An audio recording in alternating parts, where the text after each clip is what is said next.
매트릭스 시리즈는 인간의 삶과 관련된 중요한 철학적 화두로 자유의지에 대해서도 깊이 있는 고민을 담아내고 있는데요. 특히 극 중에서 오라클을 통해 그 이야기를 주로 하고 있습니다. 오라클이라는 단어는 원래 고대 그리스어로 신탁이라는 뜻을 갖고 있습니다.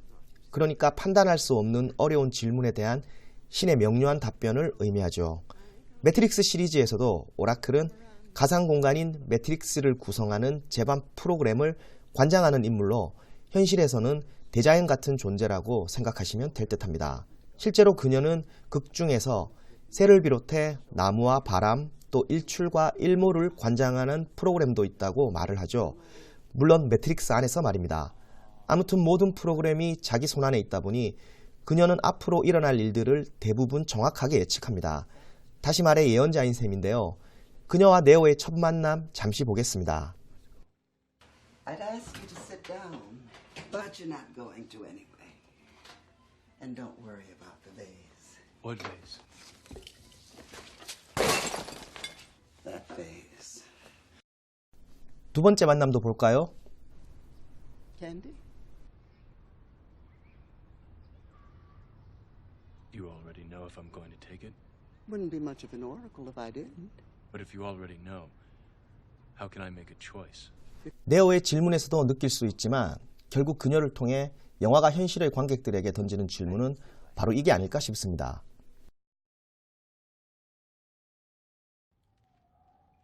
다소 생뚱맞은 소리로 느껴지겠지만 이해를 돕기 위해 제 이야기를 잠깐 하겠습니다. 사실 꿈 많았던 소시적에는 저도 인간의 삶이란 건 자유의지로 가득 차 있다고 생각했답니다. 그러니까 내 의지에 따라 내 삶을 자유롭게 설계하고 또 그렇게 만들어 나갈 수 있을 거라 감히 생각했더랬죠. 하지만 나이를 먹는 과정에서 꿈은 부서지고 대신 욕망과 상처 사이에서 허우적거리며 살다 보니 이젠 인간에게는 자유의지란 게 아예 없거나 있어도 극히 소량에 불과하다는 생각을 하고 있답니다. 저희 소시적 꿈은 법조인이었답니다. 그래서 법대를 갖고 원래 계획대로라면 법정에 있어야 했던 시절, 하지만 전 서울 종로에서 노점상을 하기도 했었답니다. 그랬다가 지금은 그냥 평범한 직장인으로 유튜브를 하고 있죠. 유튜브요? 막 인생을 설계하며 계획을 세우던 그 시절에는 감히 상상도 못했던 일입니다. 관련해 봉준호 감독의 기생충이라는 작품에도 이런 대사가 등장하죠. 절대 실패하지 않는 계획이 만조라네. 무계획이야, 무계획. 노 플랜. 왜냐? 계획을 하면 반드시 계획대로 안 되거든, 인생이. 하지만 인생이 계획대로 되지 않았던 건 노력이 부족했던 탓도 있는 만큼 조금 미시적인 관점에서 자유의지에 대해 논하자면 그래도 얼마 전까지는 적어도 짜장면과 볶음밥을 놓고 선택할 때만큼은 내 자유의지가 발동하는 것이라고 생각했었답니다. 그런데 요즘은 그것도 아닌 것 같아요. 내 몸이 짜장면을 원할 때가 있으면 어떤 날에는 볶음밥이 당길 때도 있거든요. 물론 짜장면이 당길 때 볶음밥을 선택하고 볶음밥이 당길 때 짜장면을 선택한다면 자유의지에 가깝겠죠. 하지만 미치지 않고서야 그렇게는 잘 안 하죠. 결국 우리의 삶이란 것도 자유의지보다는 인과관계의 영향을 더 많이 받는 게 아닐까요? 그러니까 자유의지를 발휘하고 싶어도 먼저 일어난 원인에 질질 끌려다니는 거죠. 이 타이밍에 가상공간인 매트릭스에서 뒷골목의 왕으로 불리는 메로빈지 형과 네오의 대화를 잠깐 들어보겠습니다. There is only one constant, one universal. It is the only real truth. Causality.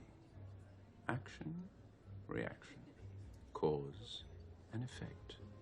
Everything begins with choice. No, wrong. Choice is an illusion created between those with power and those without.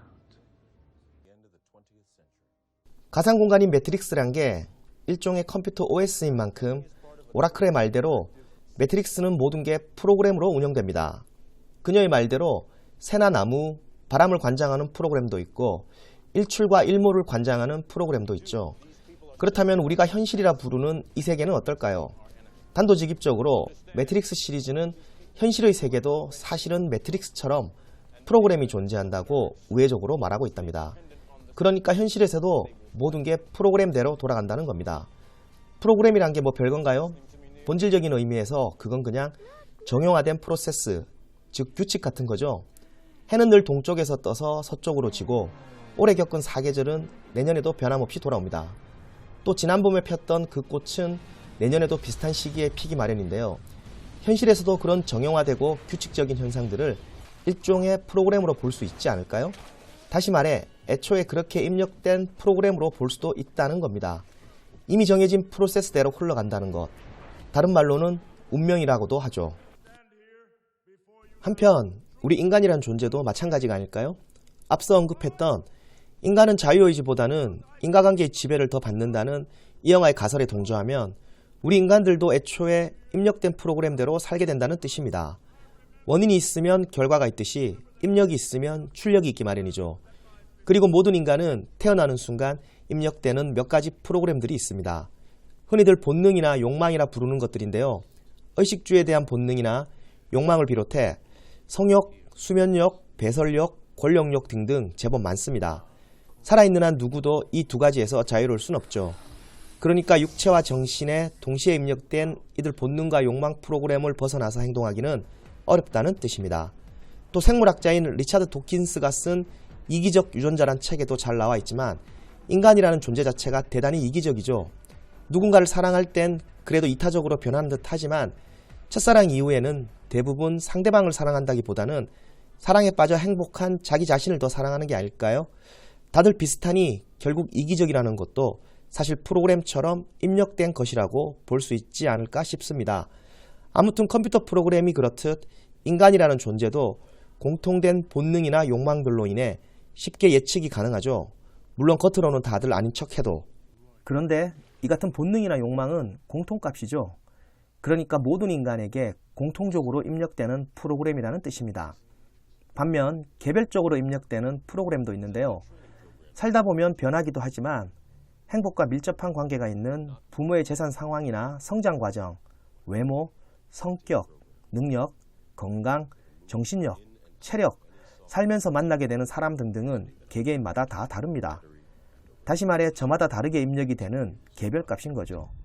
문제는 이런 개별값들이 우리들 삶이 흘러가는 방향과 관련해 인과관계의 원인으로 많이 작용한다는 점입니다. 다시 말해 자유의지를 발휘하고 싶어도 이 개별값들이 원인이 돼서 질질 끌려다니게 된다는 거죠. 이제 인간의 삶은 자유의지보다는 인과관계에 더 휘둘리게 된다는 것에 대해 공감이 좀 되시나요? 지금 당신의 삶이 그런 거요? 혹시 그거 당신의 자유의지보다는 태어날 때 신이 입력하는 공통값과 개별값이 뒤섞여 가끔은 프로그램들끼리 충돌도 일으키면서 만들어진 모습이 아닐까요? 물론 지금 모습을 만족해하는 분들도 계시겠지만 아닌 분들이 더 많을 거라 생각되는데요. 감히 한 말씀 드리자면 당신 잘못이 아닐지도 모른답니다. 우민호 감독의 2015년작인 내부자들에서도 학연과 인맥 등에 막혀 번번이 승진해서 밀려난 우장훈 검사에게 그의 상사인 부장검사가 이렇게 말을 하죠. 그러게 잘하지 그랬어.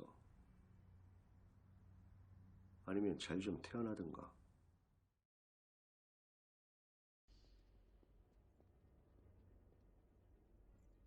모든 프로그램은 그 목적이 정상적인 운영에 있습니다.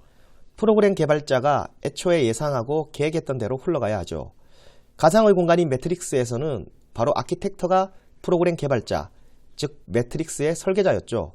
현실에서 그는 창조주인 신과 같은 존재라고 볼 수 있습니다. 그리고 그는 지금까지 가상의 공간인 매트릭스를 총 6번 만들었습니다. 그러니까 6번이나 세상을 창조했었죠. 그리고 네오 역시 지금껏 6명이 존재했는데요. 아키텍터는 네오를 비롯한 인간 저항군들을 매트릭스라는 시스템에서 발생한 우발적 변종이라 규정을 하죠. 즉 자신이 시스템 유지를 위해 만든 프로그램을 거부한 이들인데요. 그 중에서도 네오는 매트릭스를 구성하는 불균형한 방정식의 합집합이라고 아키텍터는 말합니다. 이 말인즉슨 네오는 변종들 가운데 가장 큰 변종이라는 뜻인데요. 아마도 매트릭스 안에서 네오가 슈퍼맨이 될 수 있었던 이유가 아닐까 싶습니다. 아무튼 네오든 모피어스든 그들은 모두 프로그램에서 발생한 오류라고 볼 수 있죠. 그런데 매트릭스 시리즈에서 변종이나 변수, 다시 말해 오류라는 개념은 굉장히 중요하답니다. 왜냐하면 혁명은 오류에서 발생하니까요. 그건 현실에서도 마찬가지죠. 매트릭스를 구성하는 프로그램들은 사실 질서를 의미합니다. 정해진 대로 흘러가야 하죠. 그리고 현실에서 질서를 형성하는 주체는 바로 권력입니다. 그게 법이 됐든 정치가 됐든 혹은 돈이 됐든 법과 정치, 돈도 결국은 인간 세상을 운영하는 프로그램들이고 그들 역시 정해진 대로 흘러가는 걸 좋아하지 오류가 발생하는 건 싫어합니다. 그런데 그 오류 가운데는 범죄 행위도 있을 수가 있지만 혁명도 있죠. 혁명 역시 프로그램의 정상 운영에서 벗어난 것이니까요.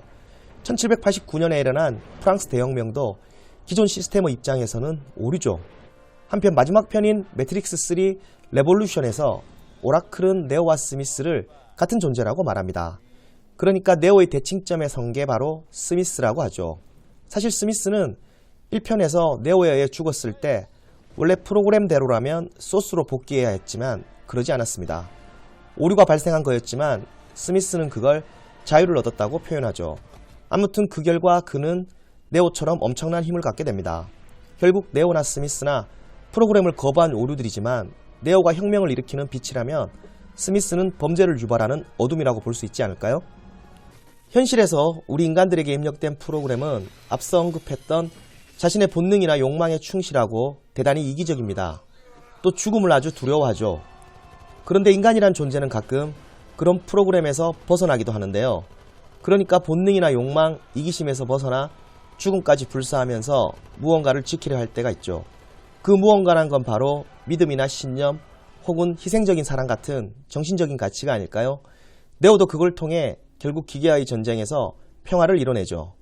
스미스와의 마지막 대결에서 승리할 수 있었던 이유이기도 하고요. 또 이 영화가 처음에는 유물론에서 시작됐다가 점차 관념론으로 흘러가는 증거이기도 하죠.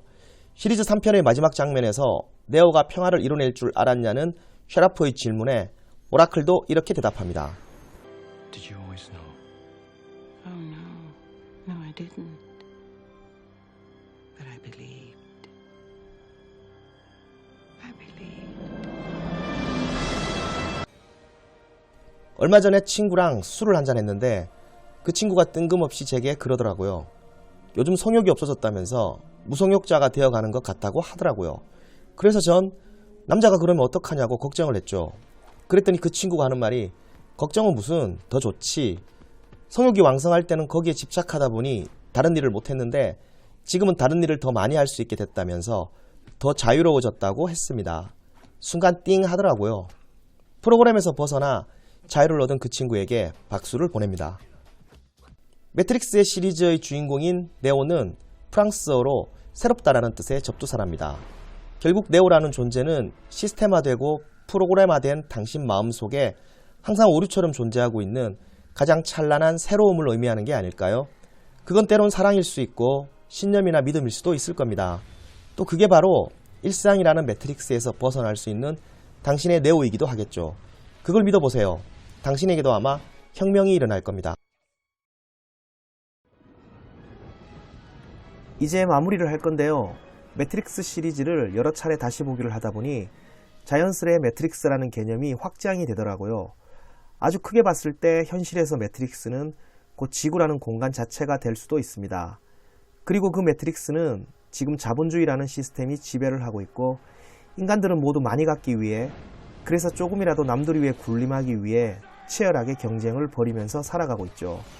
다시 말해 자본주의라는 매트릭스에 갇혀 있습니다. 그 매트릭스의 특징은 시기, 질투, 미움, 분열 같은 프로그램들이 주를 이루고 있다는 것. 그래서 제가 잠시나마 당신을 매트릭스에서 벗어날 수 있도록 해드릴까 합니다. 보고 계시는 사진은 1990년 미 나사 우주 탐사선인 보이저 1호가 명왕성 부근을 지나면서 찍은 지구의 모습이랍니다. 파란색 동그라미 안의 작은 점이 바로 지구죠. 이 사진을 보고 천문학자인 칼 세이건은 이런 시를 썼다고 합니다. 지금은 고인이 된 그의 시로 긴 영상 마무리 짓도록 하겠습니다. 영상 끝까지 봐주셔서 감사합니다.